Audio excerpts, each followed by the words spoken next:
అవి మమ్ pregnancy caring. ఇవాళ video వచ్చేసి ఏంటి అంటే మనకి ప్రెగ్నెన్సీ అనేది కన్ఫర్మ్ అయిపోయిన తర్వాత అసలు ఫస్ట్ స్కానింగ్ అనేది ఎందుకు తీయించుకోవాలి. సో చాలామంది ఇక్కడ మిస్టేక్ చేస్తూ ఉంటారు. సో ఎందుకులే ఇప్పుడు తీయించుకున్న తర్వాత మెల్లగా వెళ్దాంలే అనుకుంటూ ఉంటారు. ఎందుకు ఖచ్చితంగా ప్రెగ్నెన్సీ కన్ఫర్మ్ అయిన తర్వాత ఫస్ట్ స్కానింగ్ తీయించుకోవాలి, సో ఎందుకు గైనకాలజిస్ట్ని సంప్రదించాలి అనేది ఈ వీడియోలో క్లియర్గా తెలుసుకుందాం. వీళ్ళకి వెళ్ళిపోయే ముందుగా మన ఛానల్ అయితే సబ్స్క్రైబ్ అయితే చేసుకోండి, పక్కనే ఉన్న బెల్ ఐకాన్ అయితే క్లిక్ చేయండి. నేను పెట్టే ప్రతి వీడియో కూడా మీకు ముందుగా నోటిఫికేషన్ రూపంలో రావడం అయితే జరుగుతుంది.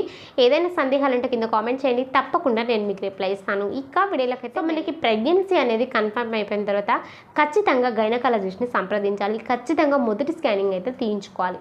ఎందుకు తీయించుకోవాలి ఈ మొదటి స్కానింగ్, ఎందుకు గైనకాలజిస్ట్ని సంప్రదించాలి అంటే, సో మనకి ప్రెగ్నెన్సీ అనేది కన్ఫర్మ్ అయిపోయింది, కానీ బేబీ ఫెర్టిలైజేషన్ అయిన తర్వాత సో అది ఎక్కడ ఫామ్ అయింది, బేబీ గర్భసంచిలోనే ఫామ్ అయిందా, లేకపోతే ట్యూబులలో ఎక్కడైనా ఫామ్ అయిందా, లేకపోతే అసలు అది కరెక్ట్ గర్భమేనా, లేదంటే మామూలుగా ఏం చెప్పుకుంటాం మనం ఎగ్జాంపుల్గా ఒక గుడ్డు అనేది ఉందనుకోండి, గుడ్డు లోపల ఉన్న పచ్చసొన అనేది ఉండదు.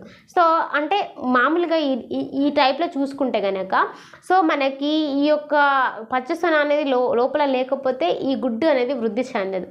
సో అట్లా ఉంటుంది అన్నమాట. సో కరెక్ట్గా బేబీ అంటే మామూలుగా మనకి ఫెర్టిలైజేషన్ అయినా కూడా లోపల బేబీ కరెక్ట్ ఫామ్ అంటే బేబీ అనేది ఉందా లేదా అనేది తెలుసుకోవడం ఇంపార్టెంట్. లేకపోతే ఈ గర్భసంచిలో కరెక్ట్గానే ఫామ్ అయిందా, లేకపోతే కింద ఎక్కడైనా ఫామ్ అయిందా, సో ఇది చాలా ఇంపార్టెంట్. అలాగే దీంతో పాటు తల్లిలో హెచ్సిజి అనే హార్మోన్ లెవెల్స్ అనేవి కరెక్ట్గా రిలీజ్ అవుతున్నాయా, తక్కువగా రిలీజ్ అయ్యాయా, ఇది కూడా చాలా ఇంపార్టెంట్. సో అలాగే బేబీ యొక్క హార్ట్ రేట్ అనేది వస్తుందా లేదా, బేబీ యొక్క హార్ట్ రేట్ అనేది ఎంత ఉంది, ఇది కరెక్ట్గా హార్ట్ రేట్ వస్తుందా, ఇదంతా కూడా తెలుసుకోవడం చాలా చాలా ఇంపార్టెంట్ అనమాట. అందుకనే మొదటి స్కానింగ్ అనేది ప్రెగ్నెన్సీ అనేది కన్ఫర్మ్ అయిపోయిన తర్వాత, ఎప్పుడైతే మనకు పీరియడ్ అనేది మిస్ అయిపోయినాక 3-4 డేస్ తర్వాత మనం టెస్ట్ చేసుకుంటామో, టెస్ట్ చేసుకున్న తర్వాత పాజిటివ్ వస్తుందో, పాజిటివ్ వచ్చిన తర్వాత ఖచ్చితంగా 8 లేదా 10 రోజులలో 100% హాస్పిటల్కి వెళ్ళాలి. వెళ్ళిన తర్వాత వాళ్ళు మనకి చేసేది ఫస్ట్ ఏంటి, యూరిన్ టెస్ట్ చేస్తారు, బ్లడ్ టెస్ట్ చేస్తారు. యూరిన్ టెస్ట్లో ఈ బ్లడ్ టెస్ట్లో మనకి ఈ బాడీలో రిలీజ్ అయిన ఈ హెచ్సిజి అనే హార్మోన్ లెవెల్స్ అనేవి ఎలా ఉన్నాయి, కరెక్ట్గా ఉన్నాయా లేదా అని చూస్తారు. ఒకవేళ అవి తక్కువగా రిలీజ్ అవుతున్నాయి అని అంటే అది బేబీ ఎదుగుదల పైన ప్రాబ్లం అవుతుంది. సో అందుకే వాళ్ళు ఏం చేస్తారు, హెచ్సిజి హార్మోన్లకు ఇంజెక్షన్స్ ఇస్తారు. సో ఇది మెయిన్ ఇంపార్టెంట్. ఆ తర్వాత నెక్స్ట్ ఈ యొక్క ఫెర్టిలైజేషన్ అయినా ఈ యొక్క పిండం అనేది ఖచ్చితంగా గర్భసంచిలోనే ఆగిందా లేదా అంటే ఎక్కడైనా ట్యూబులలో ఆగిందా అనేది చూస్తారు. సో ఈ ట్యూబులలో ఆగినప్పుడు దాన్ని మనం ఏమంటాం, ఎక్టోపిక్ ప్రెగ్నెన్సీ అని చెప్తూ ఉంటాం.